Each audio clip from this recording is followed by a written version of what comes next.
Hello, welcome back to my serene space. എല്ലാവർക്കും നമസ്കാരം. നമ്മുടെ പുതിയ വ്ളോഗിലേക്ക് എല്ലാവർക്കും സ്വാഗതം. അപ്പോൾ ഇന്ന് നമ്മുടെ നാട്ടിലെ ഒരു മോർണിംഗ് ആണ്. നമ്മൾ ചെന്നൈയിൽ നിന്നും അവിടെ നിന്നുമുള്ള മോർണിംഗ് ഭയങ്കര ഡിഫറൻസ് ആണ് കേട്ടോ. ഇവിടെ എഴുന്നേറ്റ് കഴിഞ്ഞാൽ പ്രത്യേകിച്ചൊന്നും കാണാനോ നോക്കാനോ ഒന്നുമില്ല. അങ്ങനെ വലിയൊരു വ്യൂ എന്നുള്ള ഒരു സ്ഥലമല്ല നമ്മുടെ വീട്. അപ്പോൾ ബാൽക്കണിയിൽ നിന്നാലും ഒരുപാട് അങ്ങനെ കാഴ്ച കാണാനൊന്നും പറ്റില്ല. പക്ഷേ നമ്മുടെ വീടെന്ന് പറഞ്ഞാൽ അങ്ങനെയല്ലല്ലോ. നമ്മുടെ മുറ്റവും ചെടികളും പൂക്കളും ഒക്കെ കാണാനായിട്ട് ഒരു പ്രത്യേക സന്തോഷമല്ലേ ഇറങ്ങി നടക്കുമ്പോഴൊക്കെ. അപ്പോൾ രാവിലെ ഒരു ചായയൊക്കെ ഇട്ട് ഷൈച്ചേട്ടനും കൊടുത്ത് അപ്പോൾ ഞാനും ചുമ്മാ ഷൈച്ചേട്ടൻ്റെ കൂടെ വന്ന് ഉമ്മറത്ത് ഇങ്ങനെ ഇരിക്കുകയാണ്. അപ്പോൾ അമ്മ മുറ്റം തൂക്കാൻ ഇറങ്ങിയപ്പോൾ പാറും ഒരു കുഞ്ഞി ചൂലൊക്കെ ആയിട്ട് അമ്മയുടെ കൂടെ ഇറങ്ങിയിട്ടുണ്ട് കേട്ടോ. അപ്പോൾ അവൾക്കും ചെന്നൈയിൽ വന്നു കഴിഞ്ഞാൽ ഏറ്റവും കൂടുതൽ മിസ് ചെയ്യണത് വീട്ടിലുള്ള ഈ ഫ്രീഡം തന്നെയാണ്. എങ്ങോട്ടും ഓടാം, അടുത്ത വീട്ടിലെ കുട്ടികളുടെ കൂടെ കളിക്കാൻ പോവാം. കുറേ ഫ്രണ്ട്സ് ഉണ്ട് ഇപ്പോൾ ആൾക്ക്. എല്ലാവരും കൂടെ ഈ വെക്കേഷനായിട്ട് കളികളുണ്ട്. അപ്പോൾ അതൊക്കെ ഇപ്പം നമ്മൾ ചെന്നൈയിലാണ് ഉള്ളത്. അപ്പോൾ അതുകൊണ്ട് തന്നെ അവൾക്ക് ഒരുപാട് മിസ്സിങ് ഉള്ള കാര്യങ്ങളാണ് കേട്ടോ ഇതൊക്കെ. പിന്നെ നമ്മളുടെ സാഹചര്യങ്ങൾ അങ്ങനെയാണ്, നമ്മളിവിടെയാണ് താമസിക്കുന്നത്. അപ്പോൾ നമുക്കതൊക്കെ മിസ് ചെയ്യും എന്നുള്ളത് അറിയാം. എന്നാൽ പോലും അവൾക്ക് ഒരു സങ്കടമുണ്ട്. ഇപ്പോൾ കുറച്ച് ദിവസം കഴിഞ്ഞ് സ്കൂളൊക്കെ തുറക്കുമ്പോൾ അത് പയ്യെ മാറിക്കോളും. എന്നാലും ഞാൻ പറഞ്ഞതാണ്, ഇങ്ങനെ മാറി നിൽക്കുന്ന കുട്ടികൾക്കൊക്കെ അത് മനസ്സിലാവും കേട്ടോ. നാട്ടിൽ പോയി വെക്കേഷൻ കഴിഞ്ഞ് വരുമ്പോഴുള്ളൊരു കുഞ്ഞു സങ്കടം. അപ്പോൾ അങ്ങനെ പോകുന്നു. അപ്പോൾ നമുക്കിന്ന് വേറൊരു പ്ലാനും കൂടെ ഉണ്ട്. വൈക്കത്തമ്പലത്തിൽ പോകണം. അപ്പോൾ മിക്കവാറും നമ്മൾ അമ്പലത്തിൽ പോയിട്ട് വരുന്ന വഴി ബ്രേക്ക്ഫാസ്റ്റ് കഴിച്ചിട്ടാണ് വരാറ്. അപ്പോൾ ഇന്ന് ഹോട്ടലുകളൊക്കെ ഗ്യാസിൻ്റെ ആ ഒരു പ്രശ്നം നടന്ന സമയത്തായിരുന്നു ഞങ്ങളാ പോയത്. അപ്പം അതുകൊണ്ട് തന്നെ സമരത്തിലാണ്. അപ്പോൾ ഇന്ന് ഹോട്ടലുകളൊന്നും തുറക്കില്ല, അതുകൊണ്ട് ഫുഡൊന്നും കിട്ടില്ല. അപ്പോൾ നമുക്ക് ഉണ്ടാക്കി വെച്ചിട്ട് വന്നിട്ട് വേണം കഴിക്കാനായിട്ട് കേട്ടോ.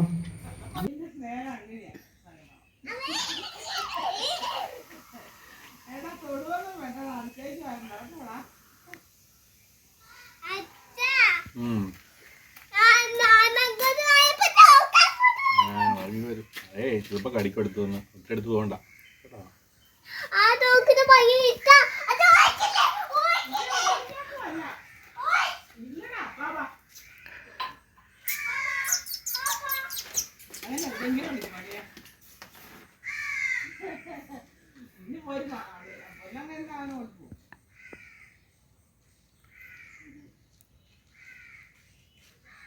അതിന് പേടിയൊന്നുമില്ല.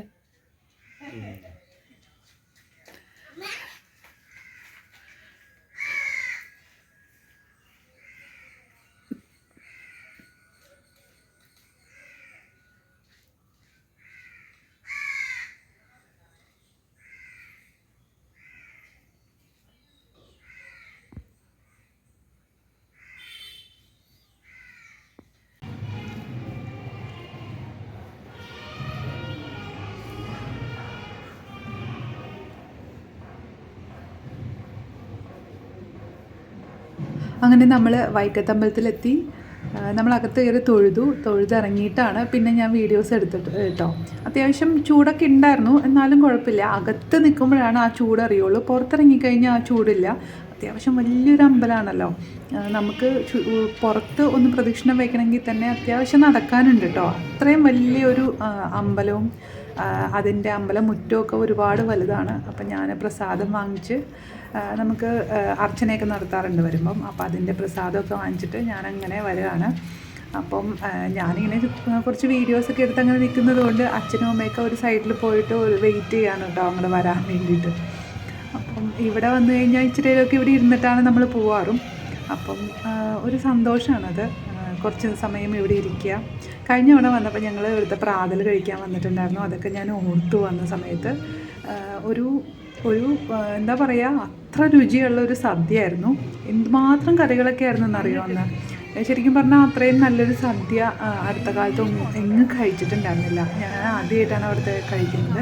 എനിക്കും ഷൈച്ചേട്ടനൊക്കെ ഭയങ്കര ഇഷ്ടപ്പെട്ടു. അപ്പോൾ ഇനിയൊരിക്കൽ നമുക്ക് സൗകര്യം പോലെ വരണം എന്നൊക്കെ പ്ലാൻ ചെയ്തിട്ടാണ് വന്നത്. പക്ഷേ ഇത്തവണ വന്നപ്പോൾ നമുക്ക് അതിനുള്ള സാഹചര്യം ഉണ്ടായിരുന്നില്ല. അപ്പോൾ ഇതാ അച്ഛനും അമ്മേനെയൊക്കെ വിളിച്ച് ഞങ്ങൾ നടക്കുകയാണ്. ഇനി പനച്ചിക്കാട്ട് ഭഗവതി ഉണ്ട്.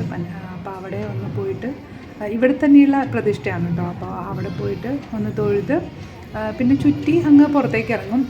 നമ്മളിപ്പം നേരത്തെ ഞാൻ നിന്നത് കിഴക്കേ നടയാണ്. ഇനിയിപ്പോൾ ഞങ്ങൾ ചുറ്റി വടക്കേ നട വഴിയാണ് ഞങ്ങൾ കയറിയത്.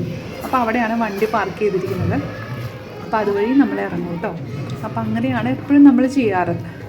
അപ്പം ഇവിടെ ഇങ്ങനെ ഞാനെപ്പോഴും ആ കല്ലിൽ കൂടെ നടക്കാതെ കൂടുതലും ഞാൻ മണ്ണിൽ ആ ചരലാണ് കേട്ടോ. അപ്പം നല്ല സുഖമാണ് അതിൽ കൂടെ നടക്കാനായിട്ട്. നമ്മുടെ കാലിങ്ങനെ മസാജ് ചെയ്തുകൊണ്ടിരിക്കുന്ന ആ ഒരു ഇഫക്റ്റാണ്. ചൂടുണ്ടായിരുന്നു, എന്നാൽ പോലും അങ്ങനെ കാല് കൊള്ളുന്ന രീതിയിലുള്ള ചൂടൊന്നും ആയിട്ടുണ്ടായിരുന്നില്ല.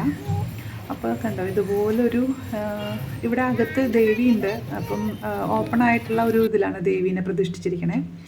പിന്നെ 4 വശത്തും ഇതുപോലെ നന്ദികേശനുണ്ട്. നമുക്കവിടെ പ്രാർത്ഥനകളൊക്കെ ഉണ്ടെങ്കിൽ അതൊക്കെ നടത്താം. അപ്പം പാറു അതൊക്കെ നോക്കിക്കൊണ്ടിരിക്കുകയാണ്. എല്ലാ തവണ വരുമ്പോഴും നമ്മളിങ്ങനെ വളരെ സ്ലോവിലാണ് കേട്ടോ നടന്ന് ഓരോന്ന് കണ്ട് പോവാം. ഓടിപ്പിടിച്ചങ്ങോട്ട് നടക്കുന്ന പരിപാടിയില്ല.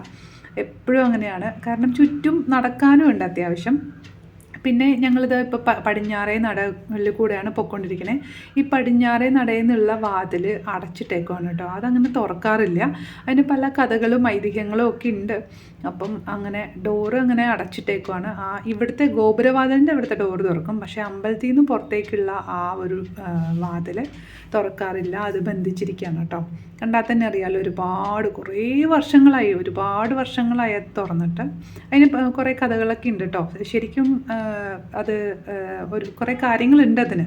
അപ്പോൾ അതൊന്നും ഞാനിപ്പോൾ വിശദീകരിക്കുന്നില്ല കേട്ടോ.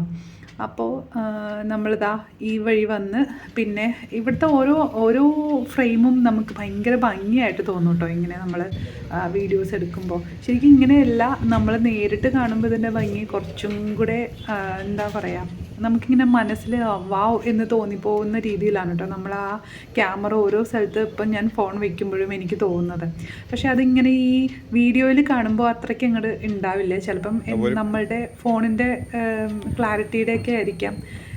അത് കഴിഞ്ഞിട്ട് നമുക്ക് എപ്പോഴും പതിവാണ് ഉദയനാപുരത്തപ്പനെ തൊഴാന്നുള്ളത്. അപ്പോൾ വൈക്കത്ത് കയറി കഴിഞ്ഞാൽ ഉദയനാപുരത്തും കൂടെ പോയിട്ടാണ് ഞങ്ങൾ എപ്പോഴും വീട്ടിലേക്ക് പോകാം കേട്ടോ.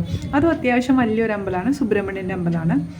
അപ്പോൾ വൈക്കത്ത് അമ്പലത്തിലെ എല്ലാ ആഘോഷങ്ങളിലും ഉദയനാപുരത്തെ ഓരോ ചടങ്ങുകളായിട്ടും ഇങ്ങനെ എന്തെങ്കിലും ബന്ധം ഉണ്ടാവും.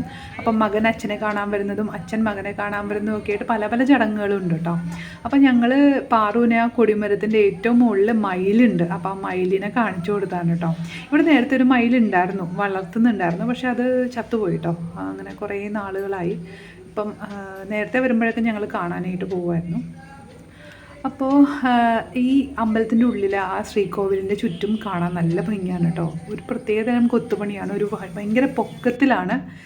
അപ്പോൾ അതൊക്കെ കഴിഞ്ഞ് സുബ്രഹ്മണ്യ ഭഗവാനെയും കൂടെ തൊഴുതിട്ട് ഞങ്ങൾ വരുന്ന വഴി കലം വാങ്ങിക്കാനായിട്ട്, കലം ചട്ടിയൊക്കെ ഉണ്ടല്ലോ, അത് വാങ്ങിക്കാനായിട്ട് വന്നതാണ്. അപ്പോൾ നമ്മൾ എപ്പോഴും ഇവിടെ നിന്നാണ്, വടയാറൊരു കടയുണ്ട്, അപ്പോൾ എപ്പോഴും ഇവിടെ നിന്നാണ് കേട്ടോ വാങ്ങിക്കാറ്. ചെന്നൈയിൽ ഇപ്പോൾ ഞാൻ അത്യാവശ്യം യൂസ് ചെയ്യണ എല്ലാം ഇവിടെ നിന്ന് വാങ്ങിച്ചത് തന്നെയാണ്, മീൻ ചട്ടികളൊക്കെ.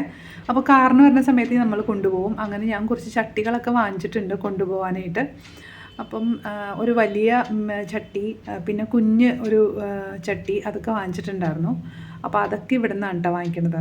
അത്യാവശ്യം നല്ല നമുക്ക് ക്വാളിറ്റിയുള്ള സാധനങ്ങളും കിട്ടും, അത്യാവശ്യം നമുക്ക് ഒരു റീസണബിൾ റേറ്റുമാണ് കേട്ടോ. അപ്പോൾ അതൊക്കെ വാങ്ങിച്ചിട്ട് നമ്മൾ വീട്ടിലേക്ക് പോവുകയാണ്. അപ്പോൾ വീഡിയോ ഇഷ്ടപ്പെടുവാണെങ്കിൽ നമ്മളുടെ ചാനൽ സബ്സ്ക്രൈബ് ചെയ്യുക, സപ്പോർട്ട് ചെയ്യുക. ഇതുവരെ സപ്പോർട്ട് ചെയ്ത എല്ലാവർക്കും താങ്ക് യു. അപ്പോൾ എന്തെങ്കിലും സജഷൻസ് ഒക്കെ ഉണ്ടെങ്കിൽ ഒരു മടിയും കൂടാതെ ഒന്ന് കമൻറ്റ് ചെയ്യണം കേട്ടോ. പിന്നെ ഇഷ്ടപ്പെടുവാണെങ്കിലും ഇഷ്ടപ്പെട്ടില്ലെങ്കിലും കമൻറ്റ് ചെയ്യാനായിട്ട് ഒന്ന് ശ്രദ്ധിക്കുക, വീഡിയോ ലൈക്ക് ചെയ്യുക. അപ്പോൾ ഇനിയും സപ്പോർട്ട് ചെയ്യുക. Thank you so much. By.